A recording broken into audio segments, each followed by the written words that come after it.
Hello everyone, welcome to this lecture series on algorithms. इस video में explain करने वाला हूँ मर्ज सॉर्ट कैसे काम करता है। तो सबसे पहले तो ये देखो कि मर्ज सॉर्ट जो है वो डिवाइड एंड कॉन्कर टाइप का एक एल्गोरिदम है। डिवाइड एंड कॉन्कर में बेसिकली क्या होता है कि हमारे पास कोई एक बड़ी प्रॉब्लम होती है, हम उसको किसी क्राइटेरिया के बेसिस पे छोटी प्रॉब्लम्स में डिवाइड कर लेते हैं and then we combine to get our complete solution. तो यहाँ पे ये जो इनपुट है, मेरा इनपुट जो है, in case of merge sort, this is going to be an array. Here will be my conquering, and this process right here is combination, जिसको merge के नाम से बुलाया गया, और ये मेरा फाइनल sorted array।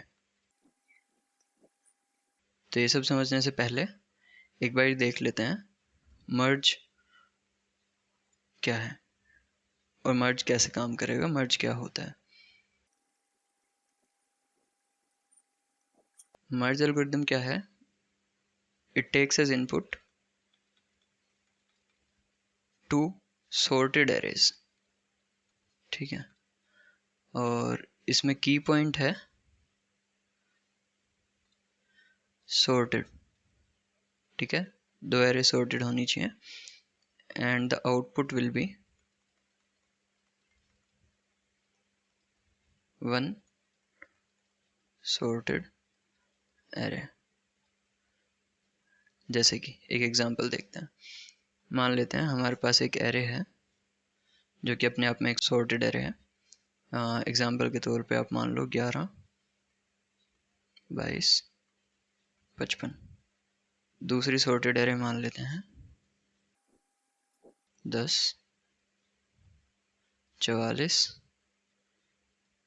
68, ठीक है। ये दो sorted arrays हैं, ये हमारा इनपुट है, ठीक है। यहाँ पे मेरा मर्जिंग एल्गोरिदम काम करेगा, ये दोनों मर्ज में जाएंगे और मर्ज से जो आउटपुट आएगा वो रहेगा 10, 11, 22, 44, 55, 68 एक एरे के अंदर, ठीक है। अभी देखते हैं मर्ज काम कैसे करता है। तो मर्ज के काम करने का तरीका होता है कि सेम एरेज ले लेते हैं। तो 3, 3, 6 एलिमेंट्स के एरे है, तो फाइनली हमारी जो एरे बनेगी वो 6 एलिमेंट्स की रहेगी, ठीक है। अभी क्या है, मैं लेफ्ट वाली एरे और राइट वाली एरे में से, ये देखो इस वाले एलिमेंट पे कितनी कंपटीशन है, कितने एलिमेंट्स इस पोजीशन के लिए कॉम्पीट कर रहे हैं। तो ये लेफ्ट एरे अपने आप में इंडिविजुअली सॉर्टेड है, राइट वाली एरे अपने आप में इंडिविजुअली सॉर्टेड है। तो इन दोनों का जो सबसे छोटा एलिमेंट है उनमें से एक एलिमेंट यहाँ आएगा, राइट। तो यहाँ पे पॉसिबिलिटीज़ या तो 11 आ सकता है या 10 आ सकता है। 11 या 10 में से कोई एक यहाँ आएगा, ये पॉसिबिलिटी है। तो यहाँ पे मेरे पास कंपटीशन हो गया 10 और 11 का। इनमें से छोटा जो है वो इस लोकेशन पे आ जाएगा, यानी कि 10। तो जैसे 10 आ जाता है इसको हम निकाल देते हैं। नेक्स्ट लोकेशन के लिए क्या कंपटीशन है, 11 एंड 44।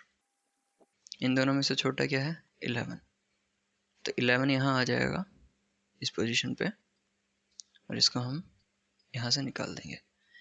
नेक्स्ट 22 एंड 44, दोनों में से छोटा है 22, तो 22 यहाँ आ जाएगा, इसको एरे से निकाल देंगे। नेक्स्ट 55, 44, इन दोनों में से छोटा है 44, तो 44 यहाँ आ जाएगा, इसको एरे से निकाल देंगे। नेक्स्ट 55, 68, इन दोनों में से छोटा है 55, तो 55 यहाँ आ जाएगा और इसको एरे से निकाल देंगे। अब इसके बाद लेफ्ट वाली एरे तो ख़त्म हो गई है, तो इसके लिए कोई कंपटीशन नहीं है। यहाँ पे जो भी एलिमेंट्स होंगे, ये तो एक था, मान लेते हैं एक और एलिमेंट होता,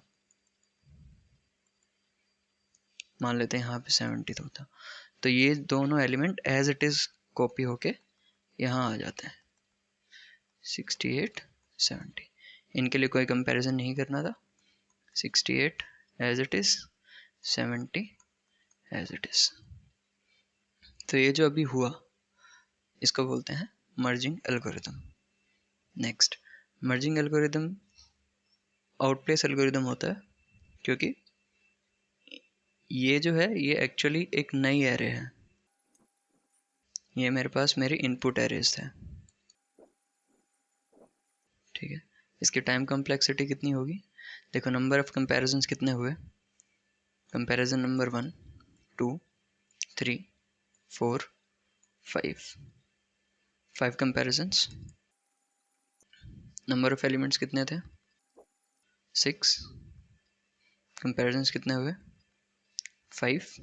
अगर एलिमेंट्स मान लेते हैं हमारी पूरी एरे n साइज़ की होती और एलिमेंट्स दोनों में n/2 होते, तो टोटल एलिमेंट्स हो जाते n/2 प्लस n/2। कंपैरिजंस कितने होते? n/2 प्लस n/2 -1, एक कम, तो n-1। अगर m और n साइज़ है, m और n साइज़ है, तो कंपैरिजंस कितने होंगे? m plus n -1। मूव्स कितने हुए? एक मूव, 2 मूव, 3 4 5 6 मूव्स हुए। अगर n/2 होते तो सारे n/2 इधर आते, इधर से n/2 इधर आते, टोटल n मूव्स हो जाते। अगर m और n होते तो मूव्स हो जाते m प्लस n। तो ये जो अभी स्क्रीन पे आपको दिख रहा है, ये मर्ज का वर्स्ट केस होता है। मर्ज का एक बेस्ट केस भी होता है। उसके एग्जाम्पल के लिए आप देखो कि मान लो हमारे पास एक एरे है जिसमें 6 एलिमेंट है, मान लेते हैं 70 80 90 100 मान लो, ठीक है। ये 4 एलिमेंट्स हैं और दूसरी साइड में मेरे पास 2 एलिमेंट्स हैं, से 10 एंड 20। अगर मैं इन दोनों को मर्ज करने की कोशिश करता हूँ तो मेरे पास क्या होगा? देखो 6 एलिमेंट्स की एक एरे बनेगी। इसमें पहले इन दोनों का कंपैरिजन होगा, 70 और 10 का कंपैरिजन होगा। दोनों में से क्या छोटा है? 70 और 10 में से छोटा है 10, तो 10 इधर आ जाएगा, खत्म।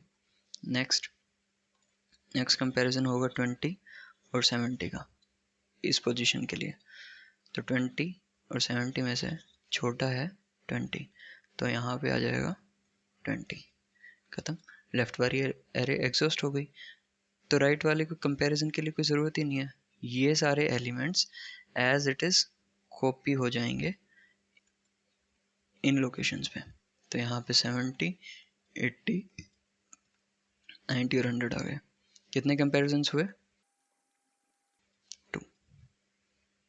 So this is the best case for merge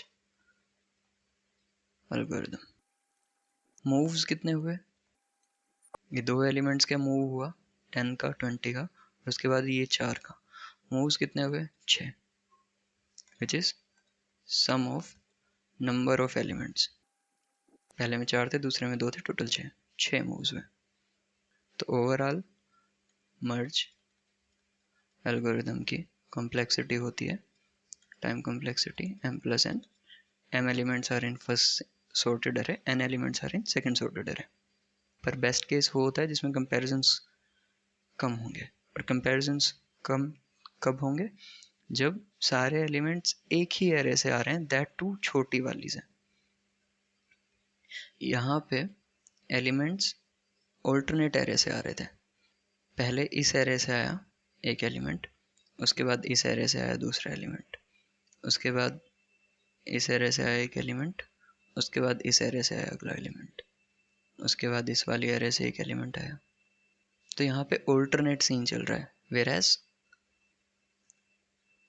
यहाँ पे पहला एलिमेंट दूसरी एरे से, दूसरा एलिमेंट भी उसी एरे से, और एरे ख़त्म।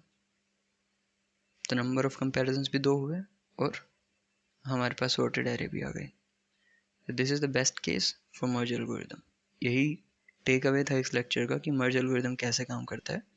It takes 2 sorted arrays and gives us one sorted array of all the elements. Next, अभी ये मर्ज एल्गोरिदम की बात होगी। अभी मर्ज सॉर्ट देखते हैं क्या करेगा। मर्ज सॉर्ट क्या करता है कि हमारे पास ये पूरी एरे है, ठीक है, इसमें कुछ रैंडम एलिमेंट्स मान लेते हैं 22, 11, -11, 33, 99 और 0, ये एलिमेंट्स है मान लो। तो ये मेरी इनपुट एरे रहेगी। मर्ज सॉर्ट क्या करता है, इसको 2 पार्ट्स में डिवाइड कर देता है। तो इसका साइज़ कितना है 1 2 3 4 5 6, इसको 3 3 के 2 पार्ट्स में डिवाइड कर देगा। तो this will get divided into 2 parts. First part will be first 3 elements 22, 11 and -11, and second part will be 33, 99 and 0. अभी देखो ये इंडिविजुअली सॉर्टेड तो नहीं है, तो मर्ज तो कर नहीं सकते और डिवाइड करना पड़ेगा। चलो, इसमें 3 एलिमेंट्स हैं, 3 का अगर आधा करेंगे तो आएगा 1.5, उसकी फ्लोर वैल्यू होती है 1। तो this will get divided into 2 portions, एक एलिमेंट वाला एक पोर्शन 22, दूसरा पोर्शन जिसमें 11 और -11। सिमिलरली इसमें भी 3 एलिमेंट्स हैं, अगर बाई 2 करेंगे तो एक एलिमेंट एक साइड आ जाएगा और 2 एलिमेंट्स एक साइड आ जाएंगे 99 एंड 0। अब ये तो एक ही एलिमेंट है, अपने आप में ये सॉर्टेड है, इसको आगे प्रोसीड नहीं करना है। यहाँ पे 2 एलिमेंट्स हैं तो इसको भी डिवाइड करेंगे हम। डिवाइड करेंगे आएगा 11 -11, सिंगल एलिमेंट है कुछ नहीं करेंगे। मोर देन 1 एलिमेंट है तो एरे डिवाइड हो सकती है 99 0। अभी देखो ये जो सिंगल एलिमेंट आ गया ये होता है हमारा स्मॉलेस्ट केस। एक एरे जिसमें 2 एलिमेंट है, मान लेते हैं 11, 22, तो क्या ये सॉर्टेड है? हाँ, इंक्रीजिंग ऑर्डर में सॉर्टेड है। अगर एक एरे है 22, 11, क्या है इंक्रीजिंग ऑर्डर में सॉर्टेड है? तो हमें क्या करना पड़ेगा, कंपेयर करना पड़ेगा, तभी हमें पता चलेगा कि सॉर्टेड है या नहीं है। क्योंकि अगर दूसरे वाला नंबर पहले वाले से छोटा है तो हम बोलेंगे कि सॉर्टेड नहीं है, राइट। यहाँ पे दूसरे वाला नंबर पहले वाले से बड़ा था तो हमने बोला कि हाँ सॉर्टेड है।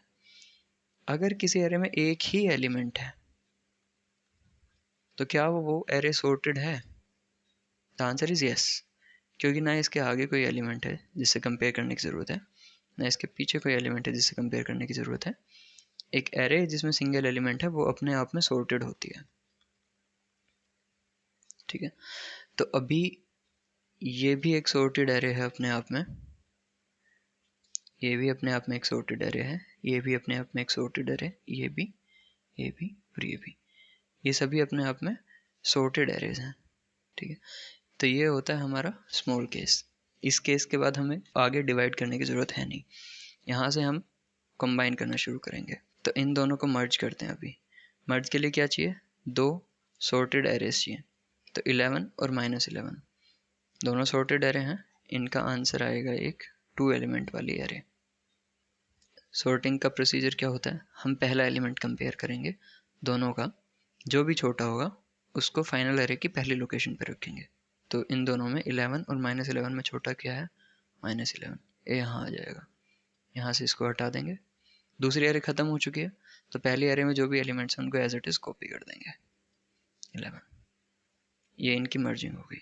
नेक्स्ट, अभी we have 22 which is an individually sorted array, अपने आप में वो सॉर्टेड है। वी हैव 11, ये भी अपने आप में एक सॉर्टेड है। टोटल एक 3 एलिमेंट की एरे बननी चाहिए। उसके एलिमेंट्स कैसे फिल करेंगे, तो पहले दोनों का फर्स्ट एलिमेंट कंपेयर करते हैं। 22 है एक साइड में -11 है, दोनों में से छोटा कौन सा है, -11। तो -11 यहाँ आ जाएगा। फर्स्ट कंपैरिजन से -11 आ गया, -11 को इधर से निकाल देंगे। नेक्स्ट कंपैरिजन के लिए हमारे पास बचता है 22 और दूसरी एरे का अभी जो एलिमेंट सबसे आगे है यानी कि 11। इन दोनों में से कौन सा एलिमेंट सबसे छोटा है? 11, तो 11 यहाँ पे आ जाएगा। अभी दूसरी एरे एग्जॉस्ट हो गई, उसमें कोई एलिमेंट नहीं बचा है। पहली array as it is copy हो जाएगी जो भी उसके अंदर है। ये आ गया 22। नेक्स्ट अभी इन दोनों के साथ सेम करते हैं, 99 और 0। दो इंडिविजुअल एलिमेंट्स वाली एरे को जब हम मर्ज करेंगे तो दो एलिमेंट्स वाली एक सिंगल एरे बनेगी। दोनों के पहले एलिमेंट को कंपेयर करेंगे, छोटा जो है वो फर्स्ट लोकेशन पे आ जाएगा, 0 आ गया, निकाल देंगे। दूसरी एरे एग्जॉस्ट हो गई, पहली वाली बची, पहली वाली में है 99, वो array as it is copy हो जाएगी। डन। नेक्स्ट अभी 33 और ये दूसरी एरे, टोटल 3 एलिमेंट की एरे बननी चाहिए हमारे पास। दोनों के पहले एलिमेंट को कंपेयर करेंगे, 0 और 33। जो एलिमेंट छोटा है वो फर्स्ट लोकेशन पे आ जाएगा। इस एरे के सबसे आगे वाले एलिमेंट को और दूसरी एरे के सबसे आगे वाले एलिमेंट को कंपेयर करेंगे because they are fighting for second location. तो 33 और 99 इनमें से जो छोटा है वो आगे इस पोजिशन पे आ जाएगा, 33। अब एक एरे तो एग्जॉस्ट हो गई है, लेफ्ट वाली एरे खत्म हो गई, उसमें कोई एलिमेंट नहीं बचा। राइट वाली एरे में जो भी बचा है एज इट इज कॉपी हो जाएगा, 99। फाइनली हम इन दोनों एरेज को मर्ज करेंगे, 6 एलिमेंट्स की एक एरे बनेगी। पहले के लिए दोनों के फर्स्ट मोस्ट एलिमेंट को कंपेयर करेंगे, 0 और -11। कौन सा एलिमेंट छोटा है? -11, तो -11 यहाँ आ जाएगा, इसको हटा देंगे। नेक्स्ट लोकेशन के लिए इसका सबसे आगे वाला एलिमेंट और दूसरी का सबसे आगे वाला एलिमेंट कंपीट करेंगे, 0 और 11। कौन सा छोटा है? 0, तो 0 आ जाएगा। थर्ड लोकेशन के लिए इसका सबसे आगे वाला और इसका सबसे आगे वाला एलिमेंट कंपीट करेंगे, 11 और 33। कौन सा छोटा है? 11, तो 11 यहाँ आ जाएगा। नेक्स्ट लोकेशन के लिए 22 और 33 कंपीट करेंगे। कौन सा छोटा है? 22, तो 22 यहाँ आ जाएगा। लेफ्ट वाली एरे एग्जॉस्ट हो गई, उसमें कोई एलिमेंट नहीं बचा। राइट वाली array as it is copy हो जाएगी विदाउट एनी कंपैरिजन, 33, 99। और ये हमारा सॉल्यूशन है। तो ये हमारी इनपुट एरे थी। इनपुट एरे को मैंने डिवाइड किया। डिवाइड कब तक करेंगे? जब तक हम एक छोटे सॉल्यूशन पे पहुंच जाए जिसका सॉल्यूशन डिफाइंड है या फिर हम डिफाइन करते हैं, ऐसा सॉल्यूशन निकल आएगा। उस सॉल्यूशन के बाद हम मर्ज करना स्टार्ट करेंगे and ultimately we will reach the solution. Next video में डिस्कस करते हैं इसका कोड कैसे लिखेंगे, कैसे एग्जीक्यूट होगा। For now the most important part was to understand the merge algorithm. Merge algorithm में क्या होता है, हमारे पास अगर ये दो एरेज हैं, इनको मर्ज करके मेरे को एक फाइनली एरे बनानी है, तो मैं दोनों के फर्स्ट एलिमेंट से स्टार्ट करूँगा। जो भी छोटा होगा वो इधर आ जाएगा और उसको एरे से निकाल देंगे। उसके बाद नेक्स्ट लोकेशन के लिए दो एलिमेंट्स कंपीट कर रहे हैं, लेफ्ट का फ्रंट मोस्ट एलिमेंट और राइट का फ्रंट मोस्ट एलिमेंट। उनमें से जो छोटा होगा वो सेकंड पोजीशन पे आ जाएगा। And similarly we will continue जब तक एक एरे एग्जॉस्ट नहीं हो जाती है। जैसे ही एक एरे एग्जॉस्ट होती है हम बचे हुए सारे एलिमेंट्स को एज इट इज़ कॉपी कर देंगे।